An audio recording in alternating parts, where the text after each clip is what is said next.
Hello বন্ধুরা, মৈনাক চলে এলাম নতুন একটা ভিডিওতে। আজকে এই ভিডিওতে একটা বিগেস্ট ক্লাস নিয়ে আলোচনা করব। কাজেই প্রথম থেকে শেষ পর্যন্ত ভিডিওটা দেখো। ভিডিওটা ভালো লাগলে লাইক করো, কমেন্ট করো এবং চ্যানেলে নতুন হয়ে থাকলে চ্যানেলটাকে সাবস্ক্রাইব করে দিও। তো ভিডিও শুরুতে একটা কথা বলে দিচ্ছি, আমার বাড়ির পাশে কাছে জগদ্ধাত্রী পুজো হচ্ছে, সেখানে প্রচুর পরিমাণে গান বাজছে জোরে। আমি তাও জানলা দরজা সব বন্ধ করে ভিডিওটা করছি, তবুও যদি নয়েজ আসে তার জন্য আমি এক্সট্রিমলি সরি। কারণ আমি প্রতি ভিডিওতে একই কথাই বলছি, কারণ এখন 2-3 দিন মতন এরকম বাড়ির পাশে গান বাজবে, তাই ভিডিওতে একাধটুকু নয়েজ আসলেও আসতে পারে, তাই তোমরা একটু অ্যাডজাস্ট করে নিও। তো এবার যদি ভিডিওটা শুরু করি, দেখো কি ক্লাসের কথা বলছি। 3জন বড় সুপারস্টার একসাথে ক্লাস করতে চলেছে। একজন হচ্ছে জিদ্দা, একজন হচ্ছে সালমান খান, অন্যজন হচ্ছে প্রভাস। 3জন আসতে চলেছে একটা ক্লাসে। এবার তোমরা বলতে পারো ক্লাসটা কীভাবে হচ্ছে, ওয়েট আস্তে আস্তে বলছি। জিদ্দার ছবি আসছে, কেউ বলে বিপ্লবী, কেউ বলে ডাকাত। যে সিনেমাটার পোস্টার রিয়াকশন আমি অলরেডি করেছি, না দেখে থাকলে তোমরা পোস্টার রিয়াকশনটা দেখতে পারো। আমার তো পোস্টারটা এক কথায় বেশ ভালো লেগেছে এবং জিদ্দার আফটার রাভান বা আফটার চেঙ্গিস আমি বলবো এই ছবিটা একটা দুর্দান্ত কিছু হবে। কেউ বলে বিপ্লবী, কেউ বলে ডাকাত।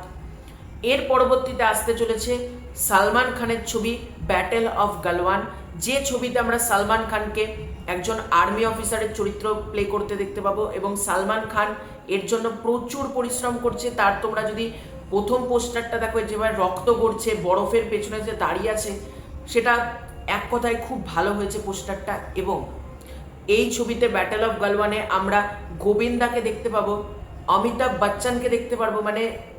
গালওয়ানে তো সালমান খান, তারপর তোমার গোবিন্দা এবং অমিতাভ বচ্চন, দুটো বড় বড় নাম গালওয়ানের সাথে যুক্ত হয়েছে ব্যাটেল অফ গালওয়ান।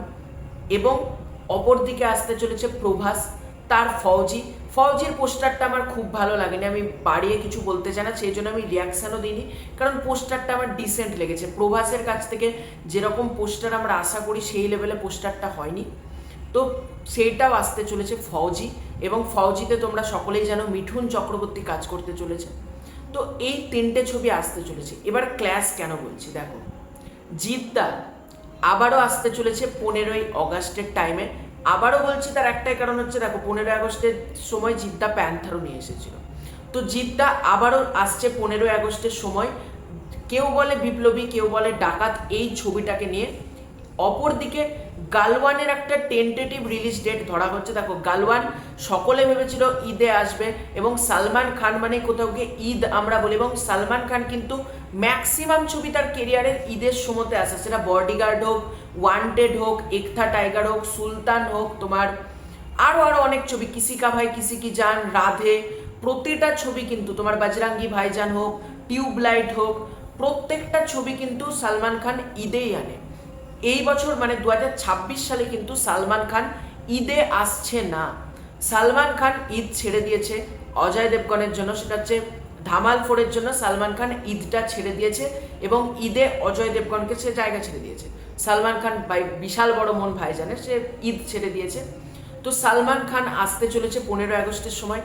অপরদিকে প্রভাসের ছবি, যেটা প্রভাসের ছবিটা ফৌজি, সেই ছবিটাও আসতে চলেছে 15ই আগস্ট। এবার সালমান খান 15ই আগস্ট আসছে কোথা থেকে জানলাম, বিভিন্ন জায়গা থেকে বলা হচ্ছে সালমান খান প্ল্যানিং করেছিল দ্বিতীয় ঈদটাতে আসার জন্য, অর্থাৎ কুরবানি ঈদের সময়, কিন্তু সেই সময় বলে কি একটা খেলা রয়েছে, আমি সম্ভবত জানি না, আমি যেহেতু খেলার খুব একটা খবর রাখি না, তোমরা জানলে আমাকে কমেন্ট করো, ওই মে-জুন মাস নাগাদ। তো ওই খেলার জন্য সালমান খান পিছিয়ে দিয়েছে ছবিটাকে, এবং সালমান খান নাকি প্ল্যানিং করছে এখন ইনিশিয়ালি যে 15ই অগাস্টের সময়টা টার্গেট করার জন্য।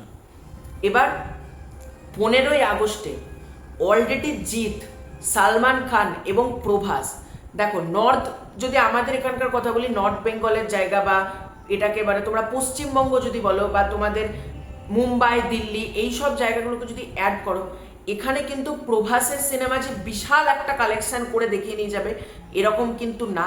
প্রভাসের সিনেমা এখান থেকে যে বিশাল ব্যবসা করবে এরকম কিন্তু না। প্রভাসের একটা বাহুবলী বা একটা সালার বেশি ব্যবসা করে নিয়ে গেছে, কিন্তু তাই বলে সব ছবি বেশি ব্যবসা করবে এরকম না। তো ফৌজি ছবিটা মূলত ব্যবসা করবে সাউথ থেকে, বাংলা থেকেও করতে পারে, যারা মিঠুন চক্রবর্তীর ফ্যান রয়েছে তারা যাবে ছবিটা দেখতে। বাংলাতে বেসিক্যালি দাপটটা হবে জিদ্দা এবং সালমান খানের মধ্যে। কারণ তোমরা যদি দেখো কিসি কা ভাই কিসি কি জান ভার্সেস চেঙ্গিস, দুটো ছবি কিন্তু কেউ কাউকে 1 ইঞ্চি জমি ছেড়ে দেয়নি। তার পরের বছর তোমরা ঈদ দেখো ঠান্ডা লড়াই, মির্জা, তোমার অপরদিকে ওই সিনেমাটা ভুলে যাচ্ছে, ময়দান আর বারে মিয়া ছোটে মিয়া, ঠান্ডা লড়াই একটা। তারপরের বছর ঈদে, মানে এই বছর ঈদে সালমান খান একা এসে ব্যবসা করে নিয়ে গেছে, বাংলা থেকে কোনো ছবি সেরকম আসেও নি, ব্যবসাও করেনি। তাহলে মানে ক্ল্যাশটা হতে গেলে, সালমান খানের সামনে দাঁড়াতে গেলে জিদ্দার মতন একটা মানুষকে দরকার। এবং এটা কিন্তু ঈদ না, ভালো করে কথা, 15ই অগাস্ট। এবং জিদ্দা এবং সালমান খান যখন দুজনা ক্ল্যাশ করতে চলেছে, এটা কেউ কাউকে 1 ইঞ্চি জমি ছেড়ে দেবে না। কারণ দুটো ছবিরই মেরিট খুবই ভালো। গালওয়ানেরও ইনসাইডার রিপোর্ট ভীষণ ভালো। অপরদিকে তোমার এই যে এই ছবিটা জিদ্দার, কেউ বলে বিপ্লবী কেউ বলে ডাকাত, এই ছবিটারও ইনসাইডার রিপোর্ট ভীষণ ভালো। তাহলে বাকি থাকলো প্রভাসের ফৌজি।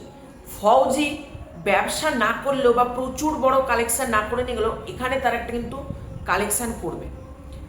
মোট কথা বাংলাতে এবার একটা হাড্ডাহাড্ডি লড়াই আমরা দেখতে পারবো 15ই আগস্টের সময়।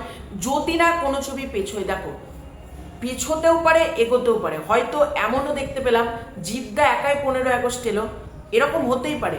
সালমান খান 15ই আগস্টের জায়গায় হয়তো জুলাই মাসে চলে এলো, হতেই পারে। প্রভাস সাউথের ছবি 90 থেকে 95% ছবি পোস্টপন্ড করে। সাউথের কোনো ছবি যে ডেট অ্যানাউন্স করা হয় সেই ডেটে কিন্তু আসে না। তাহলে প্রভাসও পিছিয়ে তোমার চলে গেল, একটা পিছিয়ে গেল। আমি চাই এই ক্ল্যাশটা যাতে হোক, কিন্তু হাড্ডাহাড্ডি ভাবে হোক, মানে নোংরামি করে বাংলা ছবিকে শো দেবো না এরকম না, বা সালমান খানকে শো দেওয়া হবে না সাউথ বেল্টে, এরকমও যাতে না করা হয়।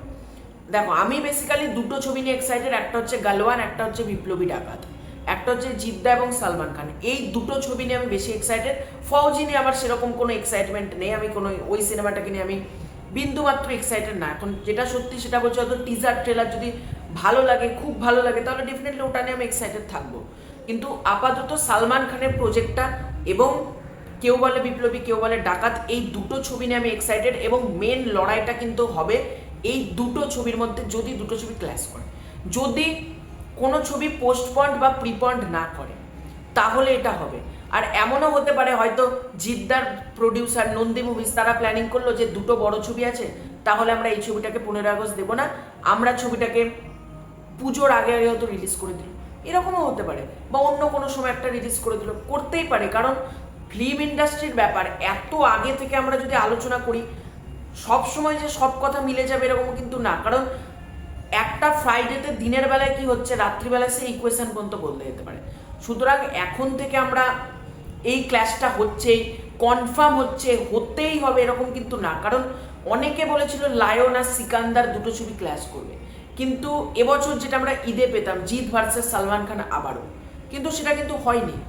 তাহলে পরের বছর যদি হয় কেমন হবে, কেউ যদি পোস্টপন্ড না করে, সবাই যদি ঠিকঠাক টাইমে আসে, জিৎ ভার্সেস সালমান খান ভার্সেস প্রভাস, ক্ল্যাশটা কতটা জমজমাট হতে চলেছে তোমাদের কি মনে হয় সেটা ডেফিনেটলি কমেন্ট করে জানি। এবং তোমরা কোন ছবিটা বড় পর্দায় গিয়ে যাবে, জিদ্দার ছবি না সালমান খানের ছবি না প্রভাসের ছবি, কোনটা তোমরা বিগ স্ক্রিনে যাবে সেটা কমেন্ট করে জানিও। চ্যানেলে নতুন হয়ে থাকলে চ্যানেলটাকে সাবস্ক্রাইব করে দিও। খুব শীঘ্রই দেখা হচ্ছে নতুন কোনো ভিডিওতে, ততক্ষণের জন্য।